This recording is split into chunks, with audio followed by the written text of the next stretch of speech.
Welcome to The Explainer. Today we're looking at how one of India's biggest rappers, Badshah, literally went from dropping a new track to facing a potential arrest warrant. Seriously, we're going to unpack how a single song managed to ignite a nationwide firestorm. So let's get right into it because this story goes way beyond just a song. It's pretty much become a flashpoint for massive public outrage, serious legal action, and this huge, fierce debate about what an artist's responsibility really is in this day and age. All right, here's our roadmap for this whole thing. First, we'll look at the arrest demands themselves. Then, we'll get into the song that kicked off all the outrage. After that, we'll track how this whole thing blew up into a legal crisis and see how the public is completely split on it. And finally, we'll zoom out and ask, why does any of this even matter? So let's be super clear about the core conflict here. We've got superstar rapper Badshah, and he's not trending for a new hit song. No, he's trending because he's facing some very serious legal threats and public calls for his arrest. And yeah, it all started with the one thing at the center of it all, a Haryanvi song he released called Tateri. So this song drops back in March, right? And almost immediately, instead of becoming the next big chart topper, it just ignited a total firestorm. The track absolutely went viral, but for all the wrong reasons. And the outrage wasn't just some vague disapproval, It was really focused on a few key things. People were pointing to lyrics they found seriously objectionable, and the visuals in the music video, well, they were seen as pretty inappropriate. But the real flashpoint, the thing that seemed to push it over the edge for a lot of people, was the alleged use of school settings and the fact that the characters looked so young. For many, that just crossed a major line.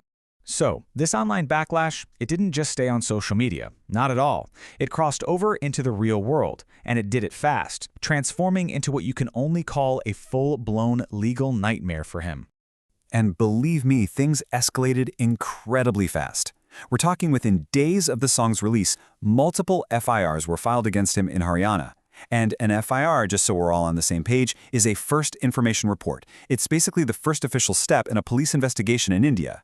And then, right after that, the Haryana State Commission for Women stepped in and formally ordered his arrest, just like that. And the pressure just kept mounting. It didn't stop there. Authorities and the people who filed complaints were pushing for even tougher consequences. We're talking a ban on his live shows, seizing his passport, and then even more complaints started getting filed in different cities. At this point, this wasn't just a controversy anymore. It was basically a legal siege. Okay, so with pressure mounting from pretty much all sides, Badshah and his team, well, they were clearly forced into a corner. They had to respond directly to this crisis. So he took two big steps to try and control the damage. First up, he issued a public apology. Then, he pulled the song completely from all platforms.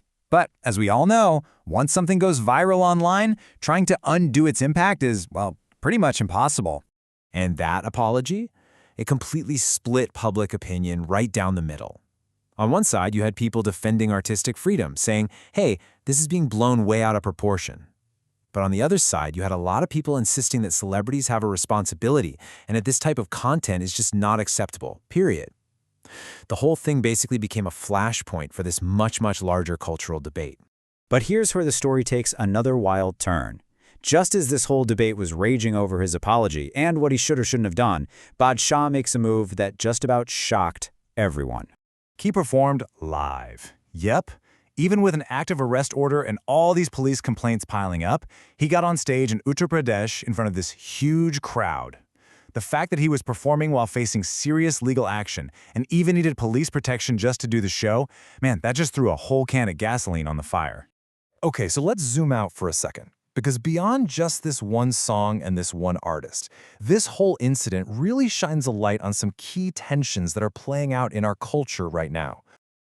This situation is a perfect case study, right? It highlights the immense power of social media outrage and how it can create very real-world consequences.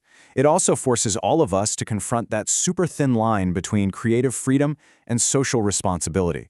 And maybe most of all, it shows just how fragile a celebrity's image really is, how you can go from celebrated to condemned in literally a matter of days. And that really leaves us with the central, unresolved question at the heart of this whole firestorm. What do you think?